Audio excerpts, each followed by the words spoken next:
Dobrý deň, vítajte. Zajtra sú Vianoce.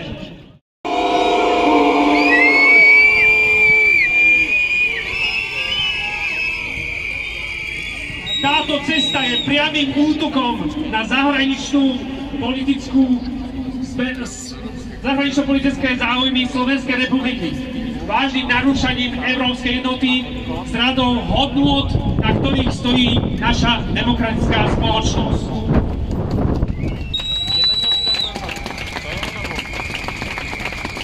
Robert Fico sa s ruským prezidentom stretol v čase, keď je na Vladimíra Putina vydaný zatýkač Medzinárodným trestným súdom za vojnové zločiny súvisiace s nezákonnou deportáciou detí z okupovaných oblastí Ukrajiny do Ruska. Táto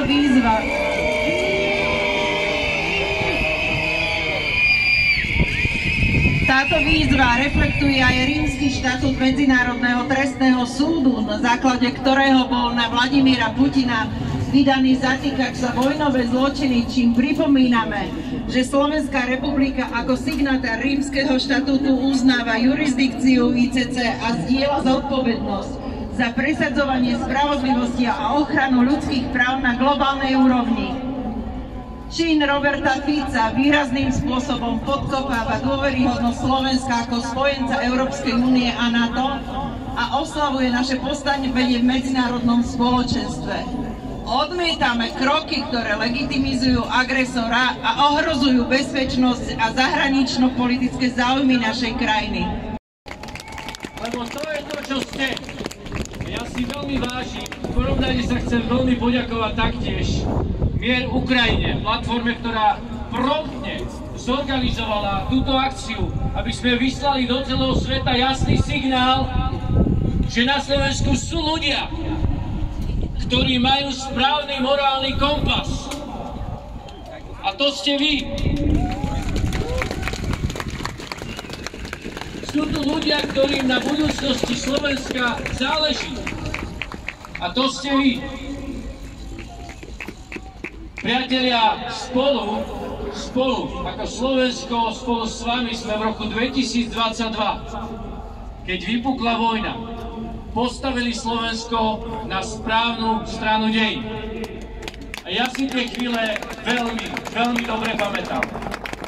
Pamätám si aj chvíle, keď na tomto námestí 2 dni pred vypuknutím vojny stál Robert Fico a jeho kolegovia a snažili sa presvedčiť celé Slovensko, že Rusko Ukrajinu nenapadne.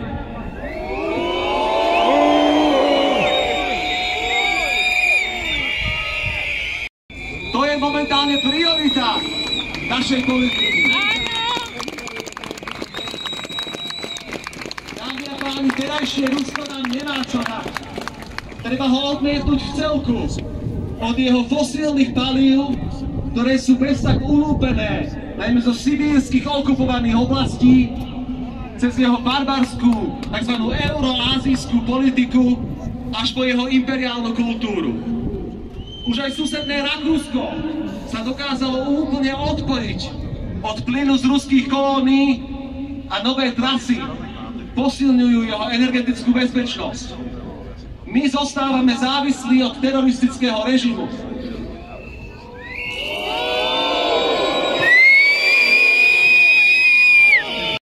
Anna z Charkiva.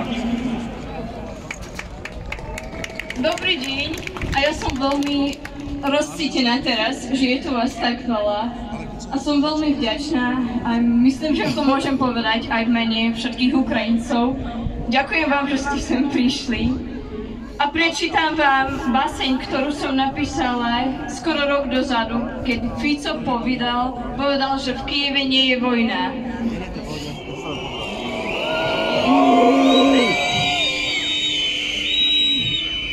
Slovenský premiér hovorí, že v Kyjeve nie je vojna. Priateľky boli chrbať zo stresu.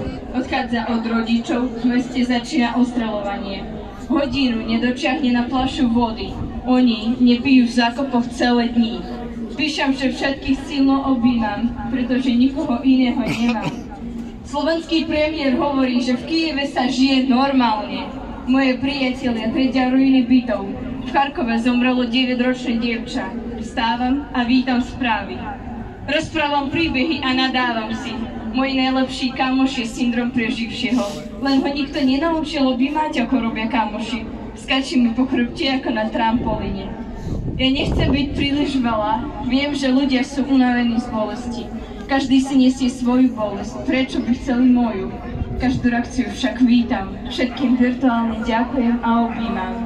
Ťažko sa mi rozprávať s babkou, ale viem, že tento deň je všetko, čo možno mám. Ja myslím na každú ženu, čo sedí v zákope bez neprestrelnej vesty. Na každú, ktorá nesie na sebe 20 kg brnenie alebo 70 kg mŕtvého tela. Brucho znie po ukrajinsky veľmi podobne na život. Dnes ma boli život. Z nových fotiek a štatistik. A možno to nie je medzijazyková hra. Bolí ma to a hnusí sa mi to. Karhám sa. Najlepší kamoš pokračuje v skoku. Pravdepodobne má rovnako bolavý život. Sláva Ukrajine! Herojem sláva! Ďakujem.